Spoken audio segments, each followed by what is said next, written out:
En cette fin mars, pour trouver le soleil, il fallait se rendre à la salle Edmond Vigne. Des rythmes aux accents du Sud et des spécialités toutes plus appétissantes les unes que les autres, c'était la journée du bassin méditerranéen, organisée par les associations communautaires de la ville en étroite collaboration avec la mairie. Cette fête clôture traditionnellement les rencontres interculturelles de Fontaine. Ah, c'était magnifique, magnifique. On est transporté dans un autre monde.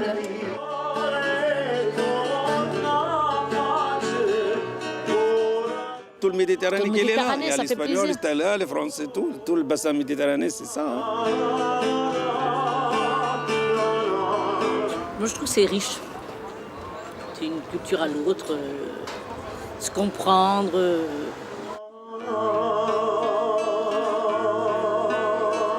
Les points essentiels, c'est de connaître la culture de l'autre. Et quand on connaît la culture de l'autre, c'est facile, c'est-à-dire les rapports et les liens, ils se créent plus. On a vu, les gens, ils sont mélangés, c'est une grande joie pour nous.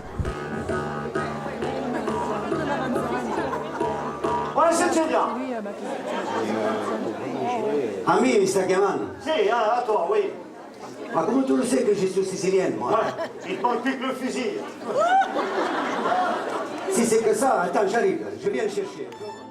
Ces dernières années, les associations organisatrices ont choisi la formule cabaret, petite table pour la convivialité et 3 spectacles d'1 heure pour la diversité, le tout soigneusement préparé ensemble depuis septembre. La préparation, il se fait en 5 ou 6 mois. On a l'occasion de se voir dans toutes les réunions, parce que les préparatifs, on a déjà une ou 2 fois par mois de se rencontrer, les responsables associatifs. Surtout dans le cadre de manifestations qu'on appelle les rencontres interculturelles, c'était vraiment important que les associations ne proposent pas chacune des initiatives de leur côté, mais qu'elles puissent bien travailler ensemble une programmation et choisir ensemble quel type de spectacle elles souhaitaient faire partager aux autres. Et visiblement, ça marche. Des spectateurs toujours plus nombreux et une ambiance joyeuse et fraternelle. Une belle récompense pour toutes les personnes investies dans l'organisation de cette journée. Chaque année, ça se passe beaucoup mieux que l'année précédente. Et on est très heureux pour ça, parce que ça nous tient vraiment chaud au cœur. On a remarqué depuis plusieurs années que les gens restent, donc ils ne viennent pas uniquement voir le spectacle de la communauté maghrébine ou le spectacle des Italiens, tout le monde reste et profite d'ensemble des spectacles. L'occasion de découvrir des cultures, des artistes et des associations, mais aussi pour certains de se ressourcer. C'est le fait de se rappeler toujours d'où on vient, quoi. C'est important, de se reconnaître à travers nos racines, hein. Je pense que voilà, c'est notre emblème.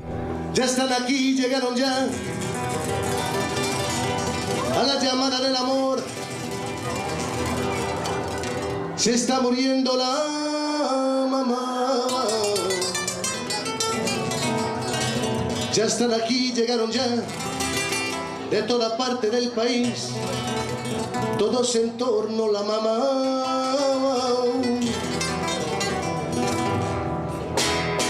Et à y regarder de plus près, il n'y a pas tant de différence que ça entre toutes les cultures représentées. C'est même tout l'intérêt d'une telle journée. On a chacun notre culture, mais on arrive à faire certaines musiques qui se rapprochent en fait entre. Donc il y a certaines danses, par exemple maghrébines, qui se rapprochent des danses siciliennes. On a des musiques d'Espagne qui sont pratiquement les mêmes musiques que l'Italie. On n'a que la langue finalement qui est différente. Après c'est dans la tête.